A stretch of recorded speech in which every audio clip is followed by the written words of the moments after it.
नमस्कार मंडळी. आज मी परत सकाळी-सकाळी माझ्या भावाच्या गाडीवर बसण्याचं थ्रिल केलं. कारण आम्ही जातोय रेल्वे स्टेशनला. सकाळीच आमची ट्रेन आहे. आम्हाला सोडून तो परत घरी गेला. गाडी घरी ठेवली आणि दोघं बापले का आता येतात आहेत चालत. खूप फास्ट येतात आहे कारण गाडी ऑलमोस्ट स्टेशनला आलेली आहे. तरीसुद्धा ते निवांत पोहोचले. इथे गाडी स्टेशनला आली आणि आम्ही सकाळी-सकाळी कुठे जातोय तर आम्ही जातोय एका फॅमिली फंक्शनला बाहेरगावी. त्यामुळे मग सकाळी 7चीच ट्रेन पकडली कारण वेळेत जायला हवं म्हणून. इकडे सर्व आम्ही बसलेलो आहोत फायनली गाडीमध्ये. प्रत्येकाने आपापली वेगळी अशी सीट घेतलेली आहे खिडकीजवळ. त्यानंतर प्रिशूला ड्रेस घालून दिला. गाडी सुरू झाली कारण प्रिशूला झोपेतून उठूनच आणलं होतं, त्यामुळे तिला ड्रेस वगैरे घालून दिलेला आहे.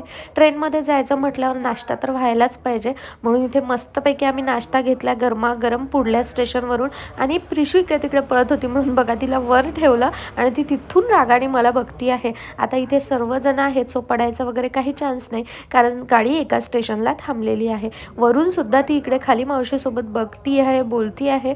तिने ना खूप जास्त एन्जॉय केलं. आम्ही डेस्टिनेशनला पोहोचलो. मी छानशी सुंदर अशी तयारी केली आणि स्वतःलाच बघत बसली. त्यानंतर प्रोग्राम सुरू झाला, फंक्शन अटेंड केलं आणि त्यानंतर परत आम्ही त्याच दिवशी निघालो घरी जायला. गाडीमध्ये आल्यानंतर परत मस्त दाबेली घेतली कारण थोडीशी हलकी भूक लागलेली होती. सर्वजण खूप जास्त दमलेले आहे, पण प्रिशूची बॅटरी मात्र फुल चार्ज आहे. बघा किती फ्रेश दिसते ना.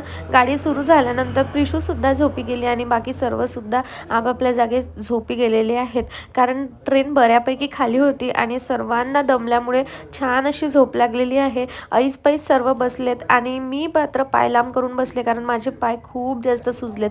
काय झालं ते काय माहिती नाही. तुम्हाला जर या सुजलेल्या पायांवर काही उपाय माहिती असेल तर ते मला नक्की सांगा. चला या मिनी ब्लॉगला इथे सेंड करते. भेटूया नेक्स्ट व्हिडिओमध्ये. तोपर्यंत बाय.